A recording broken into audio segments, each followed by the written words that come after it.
May tanong po ako. Yes po, ma'am. Isa po akong may-ari ng t-shirt printing shop at 12 years na rin po ako dito. Tanong ko lang po kung posible po bang magtayo at mapaunlad ng negosyong yelo ng isang katulad ko? Yes, ma'am. Kayang-kaya mo yan. Talaga po? Bakit niyo po nasabi? 12 years ka na sa printing business, di ba? Opo, at malaki na rin po ang kita ko dito. Exactly. Kung napaunlad mo ang printing shop mo, kayang-kaya mo rin paunlarin ang negosyong yelo. Hindi ko po maintindihan. Ganito lang yan. Sa printing shop, maraming manpower. Meron kang taga-hagod, taga-print, taga-timpla ng pintura, taga-quality check, at marami pang iba.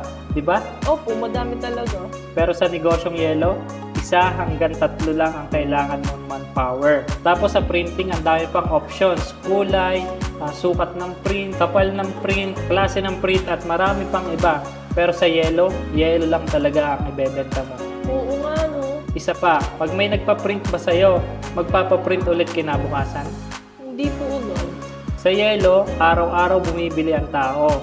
Natutunaw at nauubos, kaya ang customer mo ngayon ay customer mo bukas at customer mo sa mga susunod pang araw. Kaya kung ang tanong mo ay kaya mo ba ang negosyong yelo? Kayang-kaya mo. At mas madali pa yan kung kasama mo si Powerhouse Ice Cube Machine. Ikaw kay Yelo, anong negosyong meron ka?